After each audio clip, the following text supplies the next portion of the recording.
늦은 밤 태식의 휴대폰에 떨리는 문자가 도착했다. 아빠, 살려줘. 단 5글자와 함께 온 것은 피투성이 딸의 사진이었다. 태식은 손에 들고 있던 찻잔을 떨어뜨렸다. 감히 누가 내 딸을 이렇게 만들었단 말이냐? 온화한 할아버지의 모습은 사라지고 강철 장군의 눈빛이 되살아났다. 은퇴 후 처음으로 그의 혈관 속에서 전사의 피가 다시 끓어올랐다. 오늘도 마음 따뜻한 이야기로 찾아뵙게 되어 기쁩니다. 혹시 영상이 마음에 드신다면 무료인 좋아요 버튼 한번 눌러주시고 구독과 알림 설정까지 해주시면 더욱 좋은 이야기로 보답하겠습니다. 이야기 시작하겠습니다. 경상북도 안동의 작은 시골 마을, 오후 3시쯤이었습니다. 여름 햇살이 마당 가득 쏟아지는 가운데 80세 김태식 할아버지는 할머니가 손수 짠 방석을 깔고 앉아 6살 손자 민준이가 개미집을 관찰하는 모습을 지켜보고 계셨어요. 한때 강철 장군이라 불리며 전국의 군인들을 떨게 했던 그 위풍당당한 모습은 이제 찾아볼 수 없었지만 여전히 곧게 펴진 어깨와 날카로운 눈빛만큼은 예전 그대로였습니다. 할아버지, 개미들이 줄을 서서 가요. 왜 이렇게 질서정연하게 움직여요? 민준이가 신기해하며 소리쳤어요. 태식은 부드럽게 미소 지으며 손자의 머리를 쓰다듬었습니다. 그래, 민준아. 개미들도 각자 맡은 역할이 있어서 질서를 지키며 살아가는 거란다. 할아버지가 군대에 있을 때처럼 말이야. 그의 목소리에는 오랜 세월 수많은 부하들을 이끌어온 지휘관의 품격과 온화함이 동시에 배어 있었죠. 마당 한편에 놓인 나무 평상 위에는 태식이 평생 자랑스러워하는 가족 사진들이 정성스럽게 놓여 있었어요. 네 자녀 모두 반듯한 군복을 입은 모습들이 햇빛에 반짝였습니다. 큰아들 도연이의 육군 중장 진급 기념사진, 둘째 진우의 해병대 준장 임관식 사진, 셋째 영훈이의 공군 준장 승진 축하연 모습들이 차례로 시간순으로 배열되어 있었죠.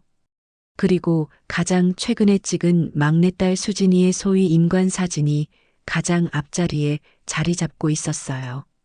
우리 수진이도 이제 당당한 대한민국 군인이 되었구나. 태식은 혼잣말을 중얼거리며 딸의 사진을 정성스럽게 닦아냈습니다. 28배 늦은 나이에 여군의 길을 택한 막내딸이 못내 걱정스러웠지만 동시에 자랑스럽기도 했어요. 다른 친구들이 결혼해서 아이를 키우고 있을 나이에 조국을 위해 헌신하겠다고 결심한 딸의 용기가 기특했거든요. 태식은 찻잔을 들며 젊은 시절을 떠올려 봤습니다. 20살 어린 나이에 육군사관학교에 입학해서 60까지 꼬박 40년간 군복을 입고 살았던 세월들 말이에요. 6.25 전쟁의 포화 속에서 전우들과 함께 목숨을 걸고 싸웠던 그 처절했던 날들, 베트남 전쟁의 무더운 정글에서 조국의 명예를 위해 피땀 흘렸던 시간들, 그리고 수없이 많은 훈련장에서 후배 장교들을 단련시키며 대한민국 군의 기강을 세워나갔던 모든 순간들이 주마등처럼 스쳐갔어요. 할아버지는 언제부터 군인이었어요? 그리고 왜 우리 가족은 다 군인이에요? 민준이가 개미 관찰을 멈추고 태식에게 다가와 물었어요. 태식은 잠시 말을 멈췄다가 천천히 입을 열었습니다. 할아버지가 너만 할 때부터 백발이 될 때까지 군인이었단다. 내 아빠도 큰아버지도 작은아버지도 그리고 고모까지 모두 군인이지. 우리는 대대로 이 나라를 지키는 가문이거든. 민준이는 고개를 갸웃하며 다시 물었어요. 그럼 우리 가족은 다 싸우는 사람들이에요? 싸우는 건 나쁜 거 아니에요? 태식은 손자의 순진한 질문에 잠시 마음이 뭉클해졌습니다. 어떻게 설명해야 이 어린 마음에 군인의 진정한 의미가 전해질까 고민하다가 부드럽게 말했어요. 아니다, 민준아. 우리는 지키는 사람들이란다. 착한 사람들을 나쁜 사람들로부터 지키고 우리나라를 다른 나라가 함부로 하지 못하게 지키는 거야. 마치 민준이가 작은 개미들을 발로 밟지 않고 조심히 지켜주는 것처럼 말이다. 민준이는 고개를 끄덕이며 다시 개미들을 바라봤어요. 아, 할아버지도 개미를 지키는 사람이구나. 태식은 웃음을 터뜨렸습니다. 손자의 순수한 비유가 오히려 군인의 본질을 정확히 꿰뚫고 있다는 생각이 들었어요. 그렇습니다. 자신은 평생 작고 약한 존재들을 지키기 위해 살아왔던 거죠. 해가 서쪽 산봉우리 너머로 조금씩 기울어가며 마당에 길쭉한 그림자들이 드리워지기 시작했습니다. 매미 소리가 멀리서 들려오고 어디선가 닭들이 꼬꼬댁거리는 소리도 들렸어요. 태식은 평상에서 일어나 집 안으로 들어가 할머니가 아침에 우려놓은 보리차를 가져왔습니다. 시원한 보리차 한 모금이 목구멍을 타고 내려가자 오후의 더위가 한결 누그러졌어요. 민준아, 이리 와서 할아버지랑 차 마시자. 태식이 손짓하자 민준이가 종종 걸음으로 달려왔습니다. 할아버지, 이 차는 달아요. 보리차는 원래 달콤한 맛이 나는 거란다. 할머니가 정성스럽게 끓여주신 거거든. 할아버지와 손자가 나란히 앉아 차를 마시는 모습은 그야말로 평화 자체였어요. 이런 일상이야말로 태식이 평생 지키고 싶었던 것이었습니다. 가족들의 웃음소리, 손자의 해맑은 제잘거림, 그리고 아무 걱정 없이 흘러가는 한가로운 시간들 말이에요. 전쟁터에서 총알이 빗발치던 그 무서운 순간들에도 혹독한 훈련으로 온몸이 비명을 지르던 그 힘든 시절에도 항상 마음속에 품고 있었던 바로 이런 모습이었거든요. 하지만 태식은 아직 몰랐습니다. 이 평화로운 오후가 곧 산산조각 날 거라는 걸, 그리고 자신이 다시 한번 강철 장군으로 돌아가야 할 순간이 불과 몇 시간 후면 찾아올 거라는 걸 말이에요. 저녁 노을이 마당을 붉게 물들이고 있었지만 그것이 곧 피의 전령이 될 줄은 꿈에도 생각하지 못했던 거죠. 밤 11시 태식은 민준이를 재운 후 혼자 거실에서 뉴스를 보고 있었습니다. 오늘도 평범한 하루였어요. 손자와 함께 보낸 오후 시간이 얼마나 소중한지 새삼 느끼며 따뜻한 차 한 잔을 더 우려 마시고 있었죠. 거실벽에 걸린 시계가 똑딱똑딱 소리를 내며 시간을 알렸고 어둠 속에서도 가족 사진들이 은은하게 빛나고 있었어요. 그때였습니다.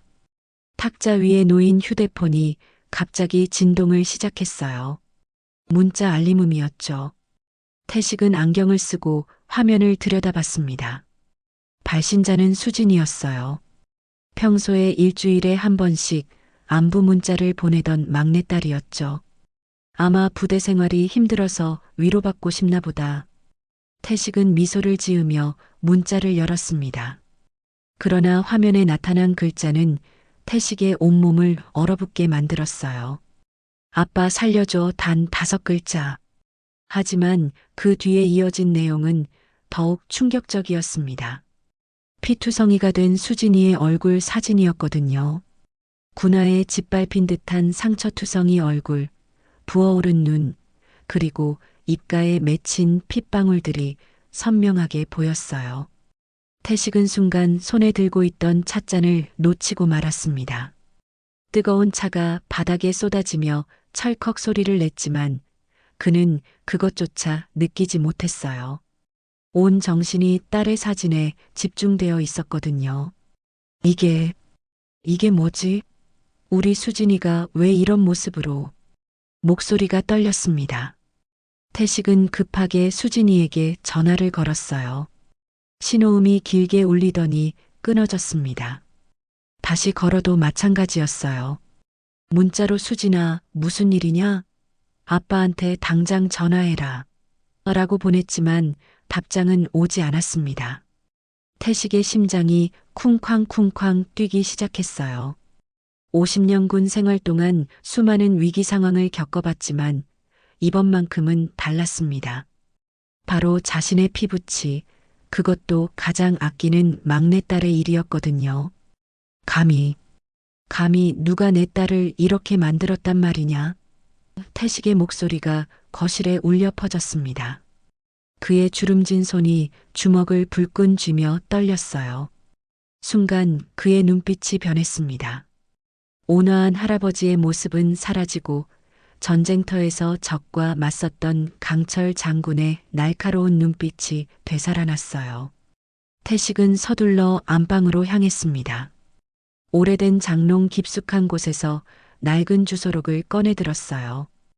은퇴한 지 20년이 넘었지만 여전히 그의 한마디면 움직일 사람들의 연락처가 빼곡하게 적혀 있었죠. 하지만 지금은 그런 인맥보다 더 중요한 사람들이 있었습니다. 바로 자신의 세 아들들이었어요. 첫 번째 전화는 큰아들 도연이에게 걸었습니다. 도연아, 지금 어디 있냐? 태식의 목소리에는 평소와 다른 긴박함이 담겨 있었어요. 아버지, 이 시간에 무슨 일이세요? 지금 부대 숙소에 있는데 수진이한테 무슨 일이 생겼다. 당장 와라. 도연은 아버지의 목소리만 듣고도 심상치 않은 상황임을 직감했습니다. 알겠습니다. 지금 출발하겠습니다. 두 번째 전화는 둘째 진우에게 걸었어요. 진우야, 긴급 상황이다. 수진이가 위험하다. 예, 수진이가요? 무슨 일인지 자세히. 말로 설명할 시간 없다. 지금 당장 헬기 띄워서 와라. 무슨 수를 써서라도 와야 한다. 진우의 목소리도 즉시 진지해졌어요. 알겠습니다, 아버지.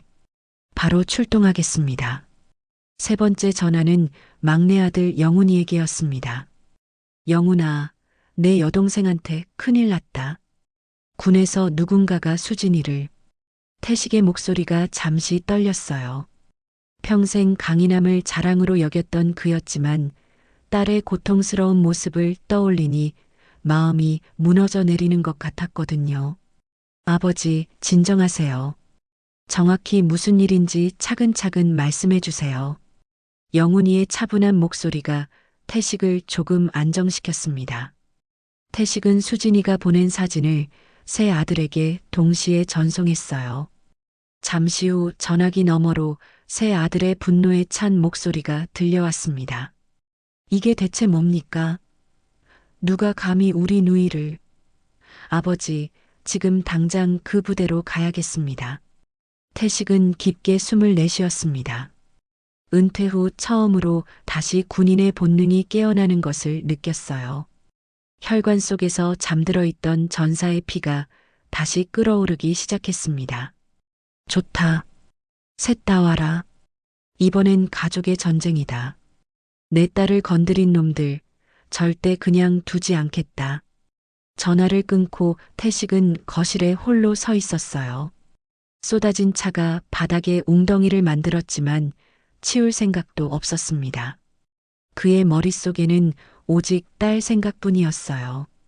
평생 나라를 지켰던 자신이 정작 가장 소중한 딸은 지켜주지 못했다는 자책감이 밀려왔습니다. 하지만 이제는 달랐어요. 늙었다고, 은퇴했다고 가만히 있을 태식이 아니었거든요. 밤하늘을 바라보며 태식은 이를 악물었습니다. 내 새끼를 건드린 놈이 누구든 반드시 대가를 치르게 하겠다. 이 늙은 몸이라도 마지막 힘을 다해서라도 말이다. 고요했던 시골밤이 이제 폭풍전야의 긴장감으로 가득 찼습니다.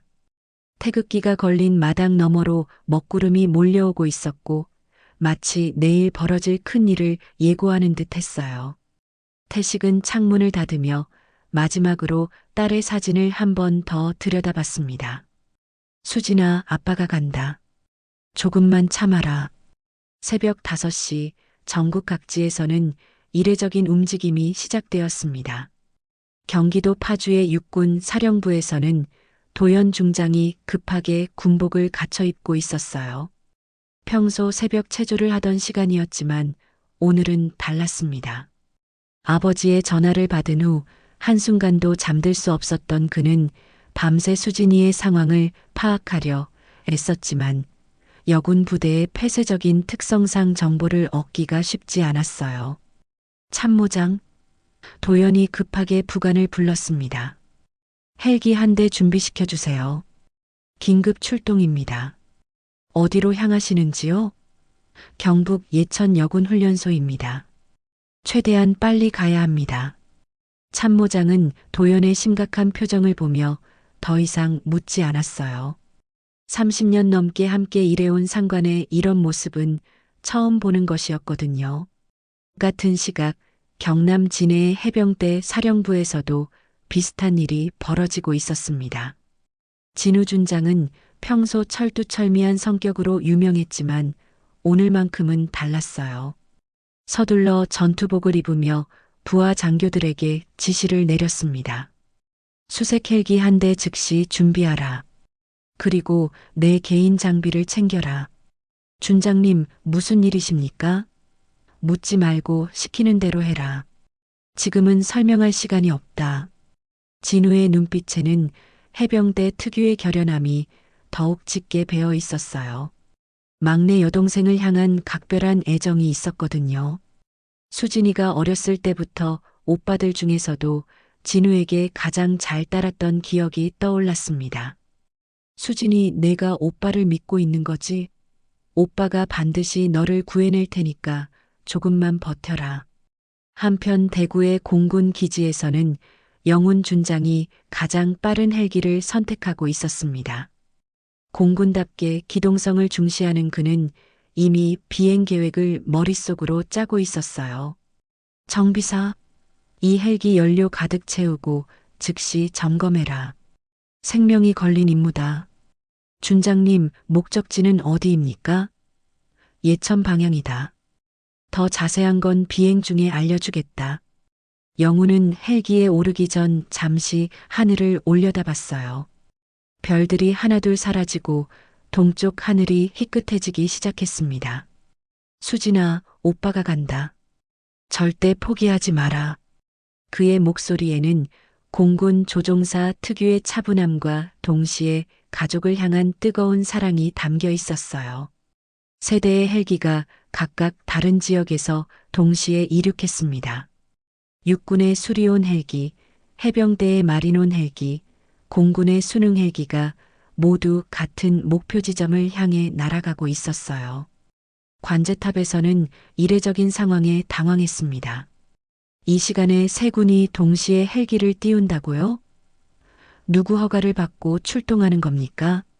하지만 세 형제는 이미 무전기를 통해 서로 연락을 취하고 있었어요. 형, 저는 남쪽에서 접근하겠습니다. 진우의 목소리였습니다. 나는 동쪽 루트로 간다. 영훈이는? 도연이 답했어요. 저는 서쪽에서 들어가겠습니다. 세 방향에서 동시에 접근해서 포위하는 게 좋겠어요. 영훈의 전략적 판단이었죠. 예천 여군 훈련소 상공에서는 전례 없는 일이 벌어지고 있었습니다. 새벽 6시 부대 상공에 세 대의 헬기가 동시에 나타난 거예요. 기상 나팔이 울리던 바로 그 순간이었습니다.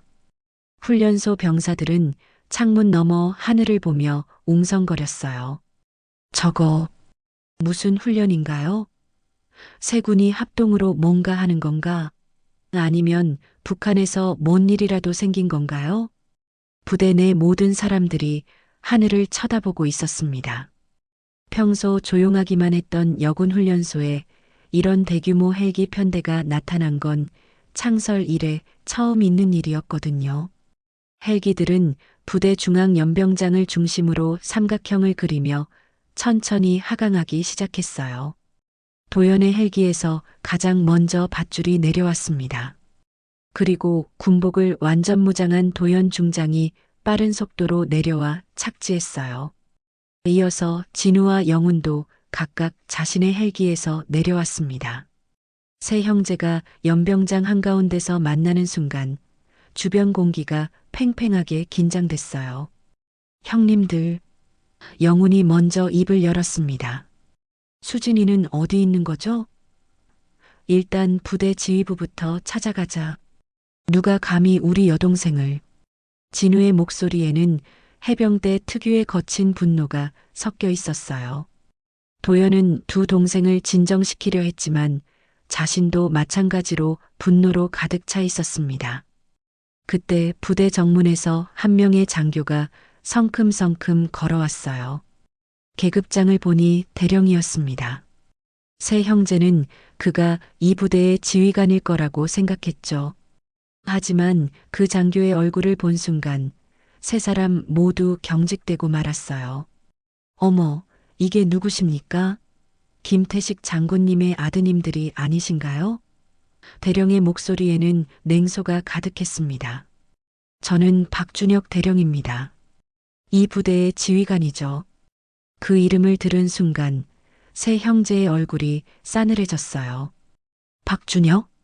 그들이 어릴 적부터 아버지에게 들어온 그 이름이었거든요. 40년 전 아버지 태식이 군에서 부정부패를 척결하며 쫓아낸 박영철의 아들이 바로 박준혁이었던 거예요. 세상이 참 좁군요. 당신들의 아버지가 제 아버지를 파멸시켰는데 이제 당신들이 제 앞에 나타나다니. 준혁의 눈빛에는 오랫동안 품어온 원한이 가득했습니다. 도연이 한 걸음 앞으로 나섰어요. 대령, 우리가 여기 온 이유는 개인적인 감정 때문이 아닙니다. 우리 여동생에게 무슨 일이 벌어졌는지 확인하러 온 거예요. 아, 김수진 소위 말씀이시군요. 안타깝게도 그 장교는 현재 격리 중입니다. 부대 규율 위반으로 말이죠. 뭐라고요? 진우가 벌떡 일어서며 소리쳤습니다. 우리 수진이가 규율 위반이라고요? 그럼 저 상처들은 뭐란 말입니까? 준혁은 어깨를 으쓱하며 대답했어요. 교육과정에서 발생한 불가피한 상황이었습니다. 김수진 소위가 지시에 불복종해서 적절한 조치를 취한 것뿐이죠. 순간 영훈이 주먹을 쥐며 앞으로 나아갔지만 도연이 재빨리 말렸습니다. 진정해, 영훈아. 지금은 감정적으로 행동할 때가 아니다. 하지만 세 형제의 눈빛에는 모두 같은 분노가 타오르고 있었어요. 아버지에게서 물려받은 정의감과 가족을 지키려는 본능이 동시에 폭발하고 있었던 거죠. 바로 그때 부대 정문 너머로 또 다른 헬기 소리가 들려왔습니다. 네 번째 헬기였어요.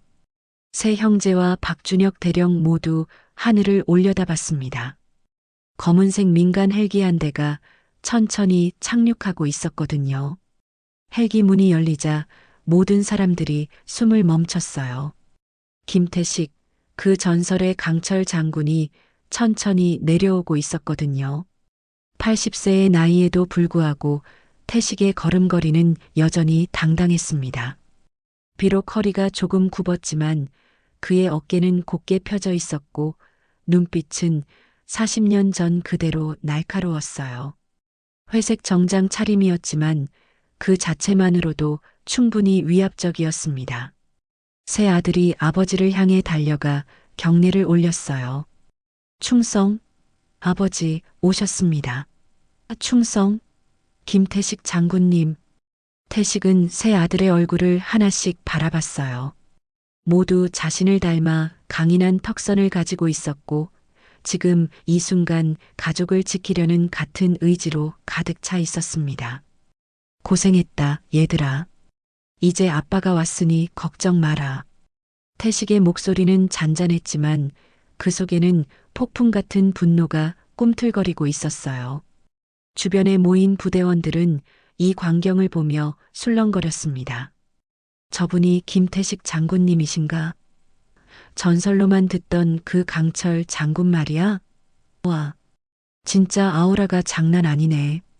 젊은 병사들에게는 태식이 마치 영화 속 인물처럼 느껴졌어요. 은퇴한 지 20년이 넘었지만 여전히 그의 존재감은 압도적이었거든요. 박준혁 대령이 천천히 다가왔습니다. 그의 얼굴에는 복잡한 감정이 교차하고 있었어요. 마침내 만나게 된 아버지의 원수, 자신의 인생을 바꿔놓은 그 사람이 바로 눈앞에 서 있었거든요. 김태식 전 장군님이시군요. 오랜만입니다. 준혁의 목소리에는 예의는 있었지만 차가운 저기가 숨어 있었어요. 태식은 준혁을 위아래로 훑어봤습니다.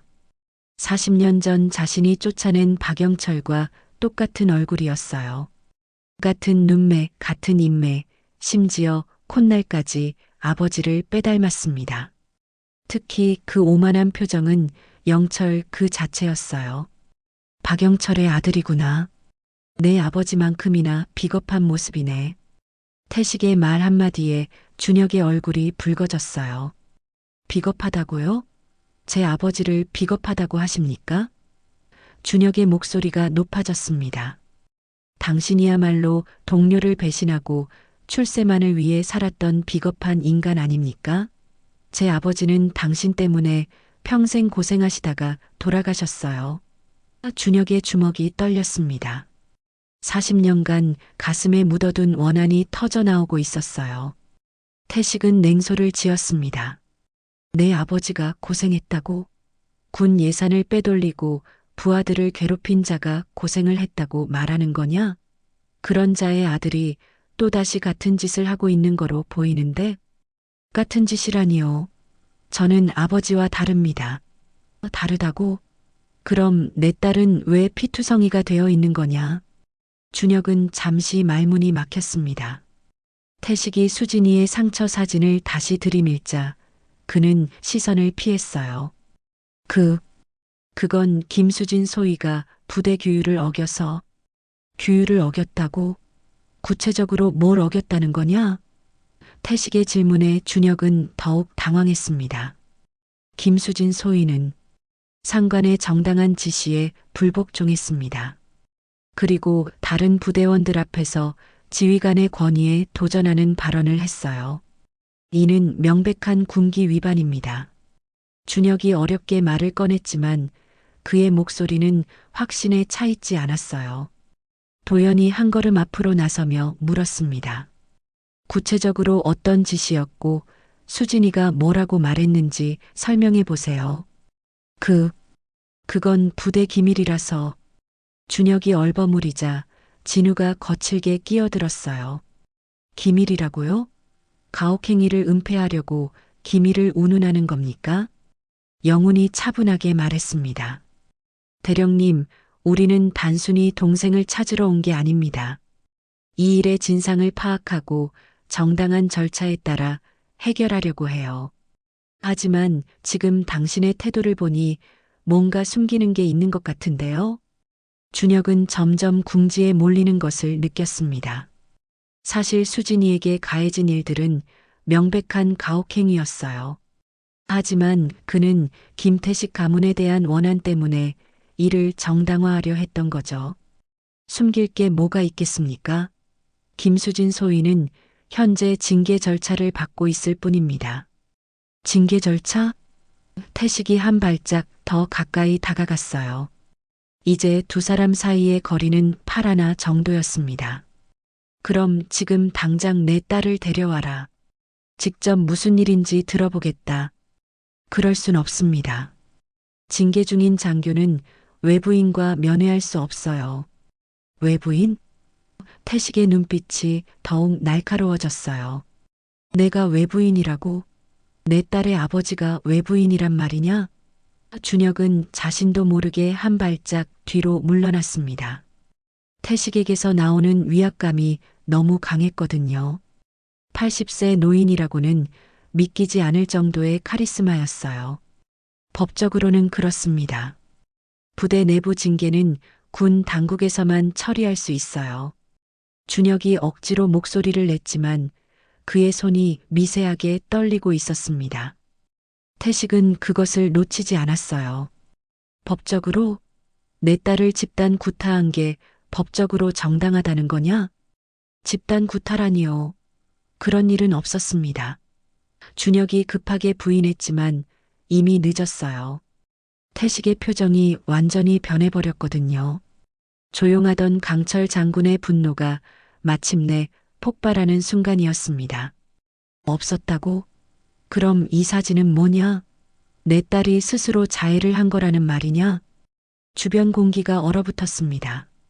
부대원들은 모두 숨죽이며 이대치 상황을 지켜봤어요. 한쪽은 전설의 강철 장군과 그의 세 아들들, 다른 한쪽은 현직 부대 지휘관. 곧 벌어질 폭풍을 예감하며 모든 사람들이 긴장하고 있었습니다. 내 딸을 당장 데려와라. 태식의 목소리가 연병장 전체에 울려 퍼졌습니다. 그 순간 준혁이 호루라기를 불었어요. 삑삑 날카로운 소리가 새벽 공기를 갈랐습니다. 곧이어 사방에서 헌병들이 달려나왔어요. 완전 무장한 헌병 20여 명이 태식 일행을 둘러쌌습니다. 김태식 전 장군님, 이곳은 군사보호구역입니다. 허가 없이 침입하신 것만으로도 법적 처벌 대상이에요. 준혁의 목소리에 자신감이 돌아왔습니다. 이제 주도권을 잡았다고 생각한 거죠. 헌병들, 이들을 체포하라. 군사기밀보호법 위반 혐의로 말이다. 하지만 헌병들은 선뜻 움직이지 못했어요. 눈앞에 서 있는 세 사람이 모두 현역 장군들이었거든요. 특히 도연 중장은 그들보다 계급이 훨씬 높았습니다. 대령님, 저희가 어떻게 현역 장군님들을 체포할 수 있겠습니까? 헌병 분대장이 곤란해하며 말했어요. 계급이 뭐가 중요하냐? 지금 이들은 무허가 침입자들이다. 준혁이 소리쳤지만 헌병들은 여전히 망설였습니다. 군대는 계급사회였고 장군을 함부로 대할 수 없다는 것이 그들의 본능이었거든요.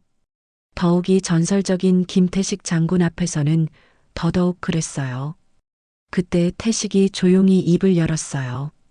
젊은 것들아, 너희는 누구를 위해 총을 들고 있느냐? 나라를 위해서냐? 아니면 저 비겁한 지휘관을 위해서냐? 태식의 말 한마디에 헌병들이 동요하기 시작했어요. 그들도 모두 태식의 전설을 들으며 자란 세대였거든요. 6.25 전쟁과 베트남 전쟁을 치르며 조국을 지켜낸 영웅, 그리고 군내 부정부패를 척결한 정의로운 장군으로 알려진 인물이었으니까요. 헌병들 물러서라. 도연이 중장의 권위로 명령했습니다. 이것은 가족 간의 문제다. 군법보다 우선하는 것이 있다. 헌병들은 갈등했어요.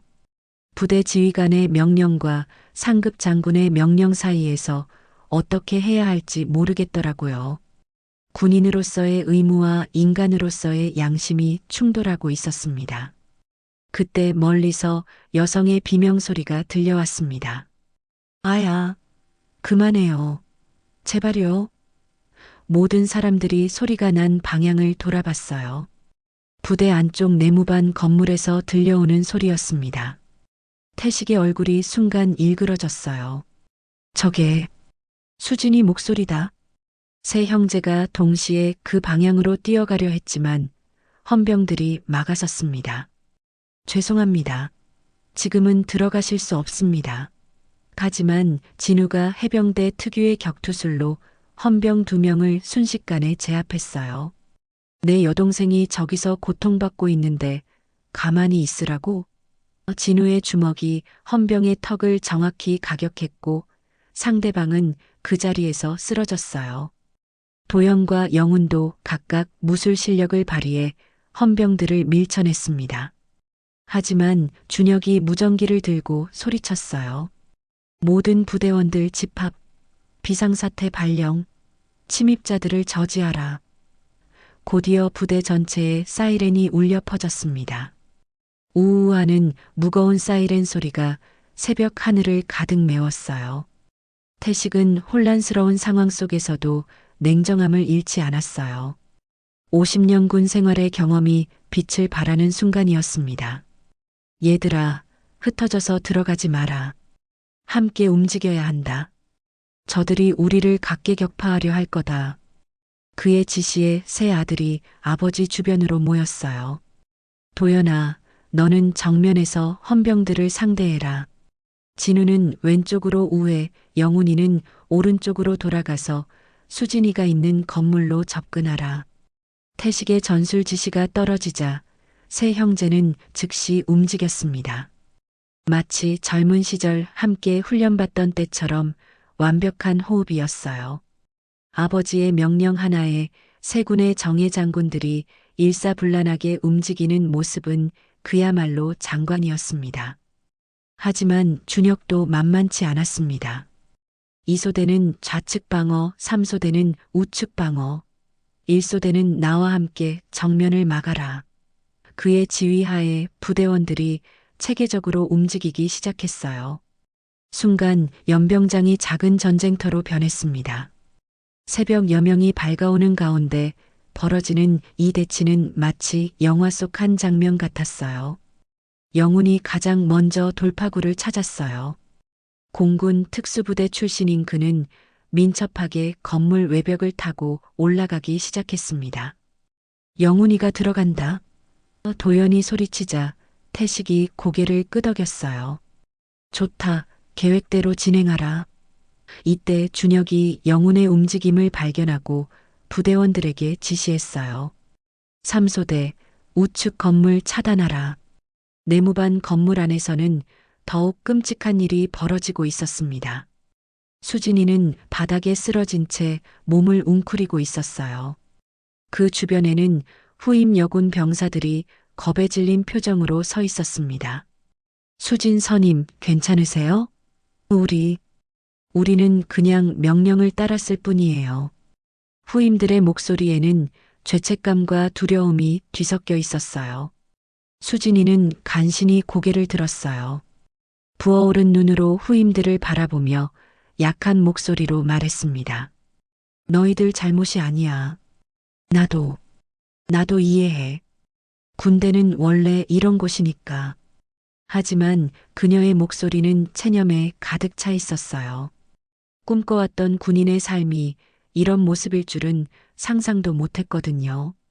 그때 또 다른 발걸음 소리가 들려왔어요. 선임 부사관들이 다시 들어오고 있었던 거죠. 아직도 정신 못 차렸나? 김수진, 내가 계속 버티면 후임들만 고생한다고 했잖아. 부사관의 차가운 목소리가 내무반에 울렸습니다. 수진이는 온몸을 떨며 일어나려 했지만 다리에 힘이 들어가지 않았어요. 바로 그때였습니다. 창문이 와장창 소리를 내며 깨졌어요. 영훈이 밖에서 뛰어들어온 거였습니다. 누가 감히 내 여동생을... 영훈의 등장에 내무반 안이 순간 조용해졌어요. 부사관들은 갑작스러운 상황에 당황해서 어쩔 줄 몰랐습니다. 공군 준장이 창문을 박차고 들어온다는 것은 상상도 못한 일이었거든요. 수진아. 영훈이 쓰러진 수진이에게 달려가 부축했어요. 수진이는 오빠의 얼굴을 보자 참았던 눈물을 터뜨렸습니다. 오빠, 미안해. 나 때문에 이런 일이. 미안할 게 뭐가 있어. 오빠가 늦었다. 이제 괜찮아. 영훈의 목소리도 떨리고 있었어요. 여동생의 상처투성이 얼굴을 보니 가슴이 찢어지는 것 같았거든요. 부사관들은 영훈의 계급장을 보고 당황했습니다. 준장님이시군요. 여기서 뭘 하고 계시는 겁니까? 가장 선임인 원사가 떨리는 목소리로 물었어요.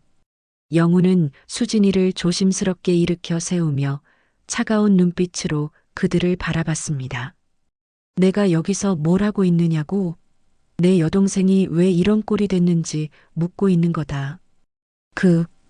그건 김수진 소위가 부대 규율을 어겨서. 원사가 말을 시작했지만 영훈이 손을 들어 말을 막았어요. 규율을 어겼다고? 구체적으로 뭘 어겼는지 말해봐라. 원사는 시선을 피하며 대답했습니다. 상관의 지시에 불복종하고 다른 부대원들 앞에서 반항적인 태도를 보였습니다. 수진이가 영훈의 팔에 기대며 힘겹게 입을 열었어요. 오빠, 나는 그냥 후임들을 괴롭히지 말라고 했을 뿐이야. 신병들이 너무 힘들어해서 수진이의 목소리는 간신히 들릴 정도로 약했습니다. 원사님이 후임들한테 밥도 안 주고 화장실도 못 가게 하면서 기합을 주길래 그래서 내가 그만하라고 했어. 영훈의 얼굴이 점점 굳어졌어요. 그래서 수진이한테 이런 짓을 한 거냐? 원사는 변명을 늘어놓기 시작했습니다. 김수진 소위가 계급 질서를 무시하고 선임에게 대들었습니다. 이런 행동을 방치하면 부대 기강이 무너져요. 기강이 무너진다고? 영훈이 비웃었습니다. 약한 후임들을 보호하려는 게 기강을 무너뜨리는 일이냐? 오히려 그게 진짜 군인 정신 아니냐? 후임 병사들이 고개를 끄덕이며 수군거렸어요. 맞아요. 수진 선임은 우리를 위해서 선임이 혼자 다 뒤집어 쓰셨어요. 한편 밖에서는 상황이 더욱 격화되고 있었습니다. 태식과 도현, 진우가 헌병들과 대치하고 있었어요. 준혁은 계속해서 체포 명령을 내렸지만 헌병들은 망설이고 있었습니다. 뭘 망설이고 있어? 당장 체포하라고. 준혁의 목소리가 점점 히스테리컬해졌어요. 그때 태식이 한 걸음 앞으로 나섰습니다. 박준혁, 내가 정말 원하는 게 뭐냐? 내 딸을 괴롭히는 것으로 내 아버지의 복수를 하려는 거냐? 복수라니요. 저는 그저 군 규율을 유지하고 있을 뿐입니다. 준혁이 억지로 침착함을 유지하려 했지만 그의 손이 떨리고 있었어요. 군 규율? 태식이 비웃었습니다. 내가 50년 군대에 있으면서 본 진짜 군 규율은 이런 게 아니었다. 약한 자를 보호하고 정의를 실현하는 게 진짜 군인의 정신이지 개인적인 감정으로 부하를 괴롭히는 게 아니라고. 준혁의 얼굴이 점점 일그러졌어요. 태식의 말 한마디 한마디가 그의 가슴을 찌르고 있었거든요. 바로 그때 내무반에서 영훈이 수진이를 부축하고 나왔습니다. 수진이의 처참한 모습을 본 태식과 두 아들의 얼굴이 일그러졌어요. 수진아, 태식이 딸에게 달려갔습니다. 아빠, 수진이가 아버지의 품에 쓰러지며 울음을 터뜨렸어요. 태식은 딸의 상처를 하나하나 살펴봤습니다. 뺨에 멍, 부어오른 입술, 그리고 군복 속에 숨겨진 온몸의 타박상들까지 말이에요. 누가 감히 내 딸을 이렇게 만들었느냐? 태식의 목소리가 낮게 울렸습니다. 분노로 인해 오히려 더욱 차분해진 그의 모습이 더욱 무서웠어요. 수진이가 아버지를 올려다보며 힘없이 말했습니다. 아빠, 나 군인 맞아? 군인은 왜 서로를 때려? 나는 나라를 지키고 싶었는데. 수진이의 말에 태식의 눈에서 눈물이 흘러내렸어요. 평생 눈물을 보인 적 없던 강철 장군이 딸 앞에서는 그냥 한 사람의 아버지였던 거죠. 군인은 국민을 지키는 존재다. 동료를 짓밟는 게 군인이 아니다. 태식의 목소리가 연병장 전체에 울려 퍼졌습니다. 진짜 군인이라면 약한 자를 보호해야 하고 정의를 위해 싸워야 한다. 내가 한 일이 바로 그거다, 수진아.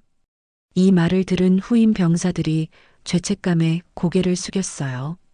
도영과 진우도 수진이 곁으로 다가와 여동생을 위로했습니다. 수진아, 오빠들이 있잖아. 이제 아무도 너를 괴롭히지 못할 거야. 그래, 우리가 지켜줄게. 새 오빠의 따뜻한 말에 수진이는 조금씩 안정을 찾기 시작했어요. 그때 준혁이 다시 소리쳤습니다. 감상적인 가족 상봉은 이제 그만하시죠. 여기는 군부대입니다. 규율과 질서가 우선이에요. 하지만 주변 부대원들의 시선이 달라지고 있었어요. 수진이의 상처를 직접 본 그들은 이것이 정당한 징계가 아니라는 걸 깨닫기 시작했거든요. 헌병 분대장이 조용히 준혁에게 다가가 속삭였습니다. 대령님, 이 상황을 어떻게 처리하시겠습니까? 병사들이 동요하고 있습니다. 준혁의 얼굴에 당황스러운 빛이 스쳤어요. 상황이 자신의 통제를 벗어나고 있다는 걸 느끼고 있었거든요. 태식은 딸을 품에 안은 채 천천히 준혁을 향해 걸어갔습니다. 연병장의 모든 시선이 그에게 집중됐어요. 80세 노장군의 걸음 하나하나에 위험이 서려 있었고 그 모습만으로도 주변 공기가 무거워졌습니다.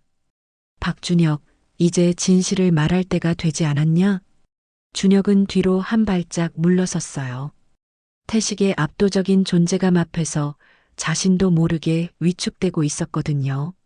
무슨 진실 말입니까? 내가 내 딸에게 한 일들 말이다. 개인적인 복수심으로 무고한 후배를 괴롭힌 일 말이야. 태식의 말에 주변 부대원들이 웅성거리기 시작했어요. 도연이 앞으로 나서며 엄중한 목소리로 말했습니다. 박준혁 대령, 당신은 지금 군법 위반을 저지르고 있습니다. 개인적 감정으로 부하를 학대하는 것은 명백한 직권남용이에요. 직권남용이라니요. 저는 정당한 교육을 실시한 것뿐입니다. 준혁이 반박했지만 그의 목소리에는 더 이상 확신이 없었어요. 진우가 한 발짝 더 다가가며 거친 목소리로 말했습니다. 정당한 교육? 해병대에서도 이런 식으로 교육하지 않는다. 이건 교육이 아니라 고문이야. 그때 후임 병사들 중 한 명이 용기를 내어 앞으로 나왔어요. 저희가 증언하겠습니다. 이등병 박민지가 떨리는 목소리로 말하기 시작했습니다. 수진 선임은 저희를 지켜주려다가 이런 일을 당했어요. 원사님이 저희한테 밥도 안 주고 화장실도 못 가게 하면서 기합을 줄 때 수진 선임이 나서서 말렸거든요.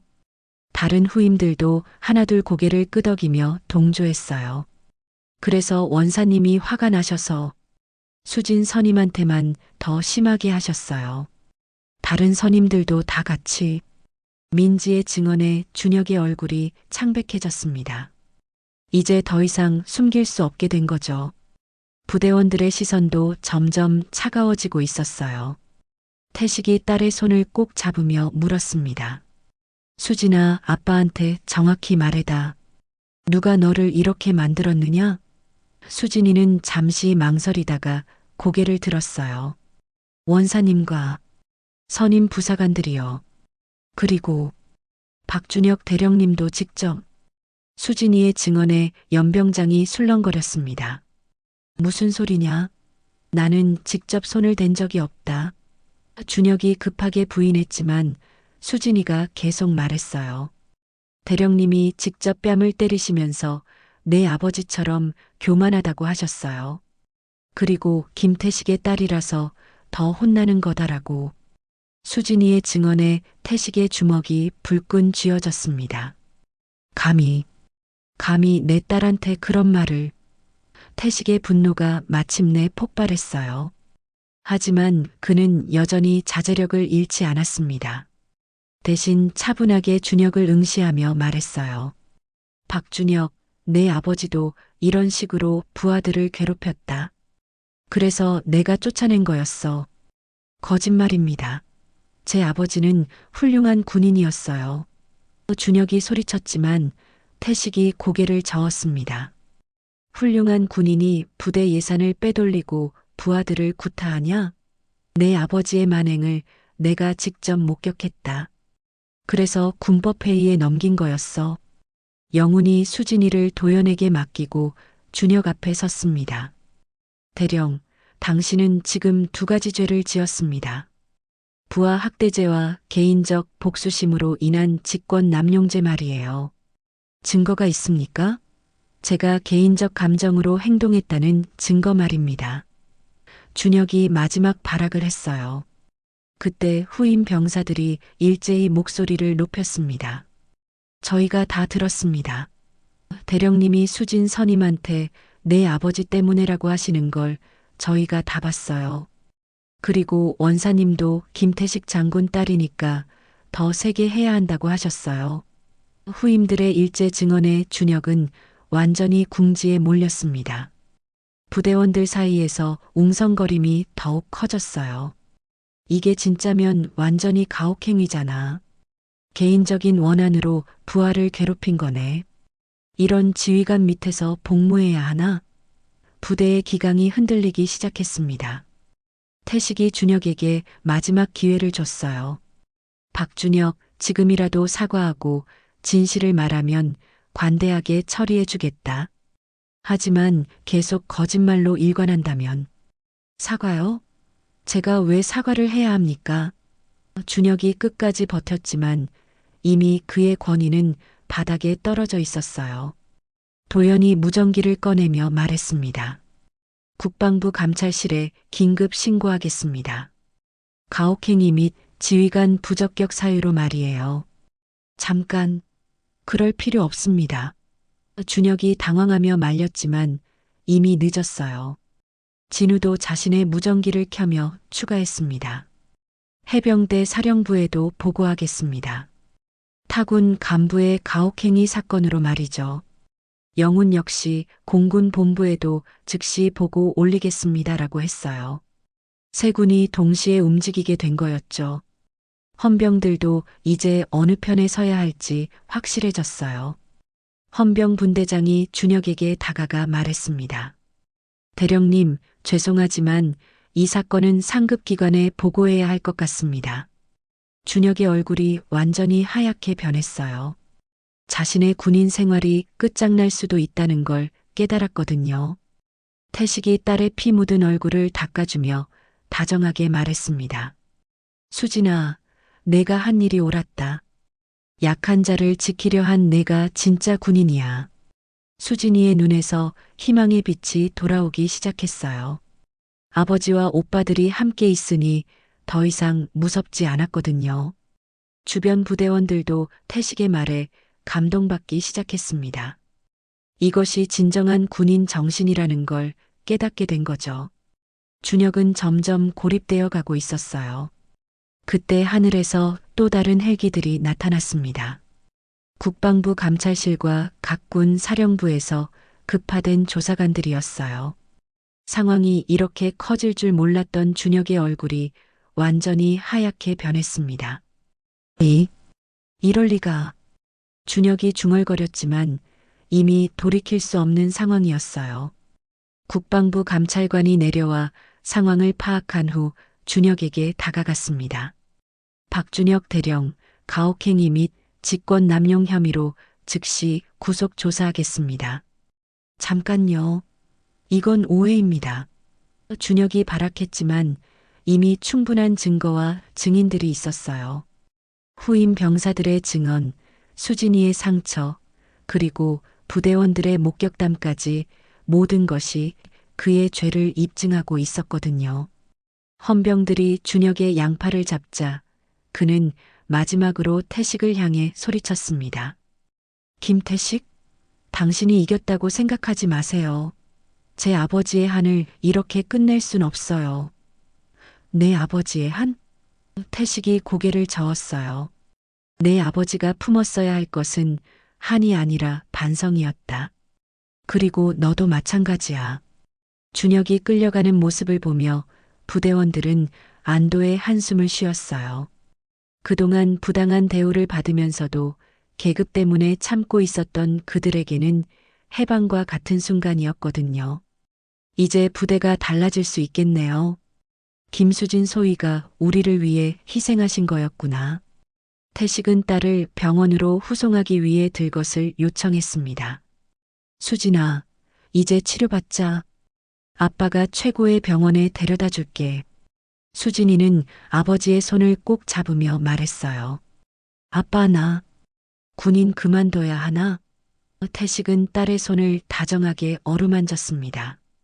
수진아, 내가 보여준 용기야말로 진짜 군인의 모습이었다.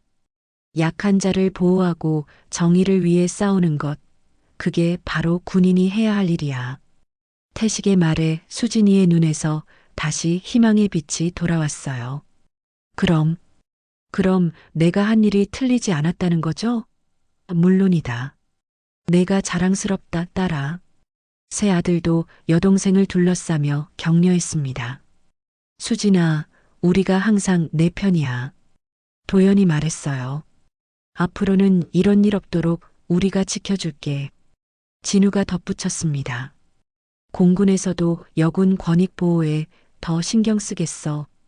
영훈이 약속했어요. 국방부 감찰관이 태식에게 다가와 정중하게 인사했습니다. 김태식 전 장군님, 이번 사건 처리에 협조해 주셔서 감사합니다.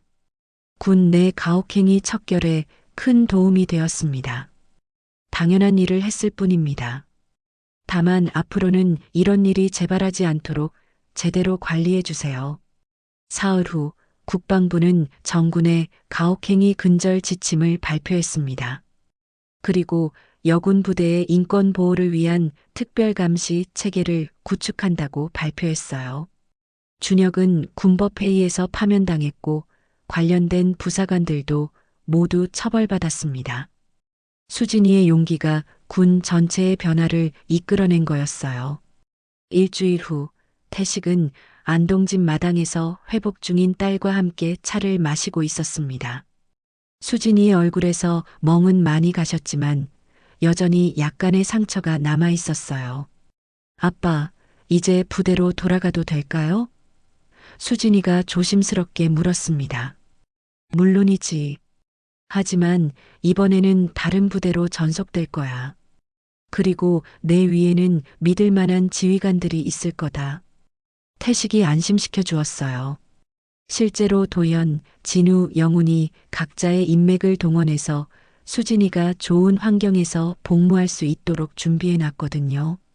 아빠, 그때 오빠들이랑 함께 나타나셨을 때 정말 영화 같았어요. 강철 장군의 귀환이었죠. 수진이가 미소 지으며 말했어요. 태식도 웃었습니다. 늙은 군인도 가족을 위해서라면 다시 싸울 수 있다는 걸 보여준 거지. 민준이가 고모에게 달려와 물었어요. 고모, 이제 괜찮아요? 할아버지가 나쁜 사람들 다 혼내줬어요? 수진이가 민준이를 안아주며 말했어요. 응, 이제 괜찮아. 고모가 더 강한 군인이 될 거야. 우와, 고모 멋있어요. 저녁 무렵 온 가족이 마당에 모여 앉았습니다. 태식은 오랜만에 네 자녀가 모두 함께 있는 모습을 보며 흐뭇해했어요. 이제 정말 끝난 것 같구나. 도연이 말했습니다. 네, 아버지. 앞으로는 수진이를 더 잘 보살피겠습니다. 진우와 영훈도 고개를 끄덕였어요. 수진이가 일어나 아버지 앞에서 경례를 올렸습니다. 충성? 아버지, 아니. 대한민국의 장군님. 딸 김수진, 다시 한번 조국을 위해 복무하겠습니다. 태식의 눈가에 눈물이 맺혔어요. 그래, 우리 딸. 이제 진짜 군인이 되었구나. 해가 지며 마당에 노을이 깔렸습니다. 태극기가 저녁 바람에 펄럭이고 있었어요. 태식은 옛 군복을 꺼내 정리하며 생각했습니다. 이제 정말 자신의 역할은 끝났다고. 하지만 필요하다면 언제든 다시 일어설 것이라고 말이에요. 가족이 함께 있으니 무서울 게 없구나. 태식이 중얼거렸습니다. 멀리서 매미 소리가 들려오고 별들이 하나씩 나타나기 시작했어요. 평화로운 일상이 다시 찾아온 거였습니다. 하지만 이제 그 평화는 더욱 단단해졌어요. 가족의 사랑과 용기로 지켜낸 평화였거든요. 카메라가 천천히 멀어지며 고요한 시골집 마당을 비췄습니다. 바람에 휘날리는 태극기가 마지막 장면을 장식했어요. 김태식 가문의 이야기는 이렇게 막을 내렸지만 그들의 정신은 계속 이어질 것이었습니다. 오늘의 이야기 어떠셨나요? 가족의 사랑이 얼마나 큰 힘이 되는지 새삼 느끼게 되는 시간이었습니다. 이런 따뜻한 이야기가 더 많은 분들께 전해질 수 있도록 무료인 좋아요와 구독 부탁드려요. 댓글로 여러분의 소중한 가족 이야기도 들려주시면 감사하겠습니다. 내일 더 좋은 이야기로 찾아뵙겠습니다.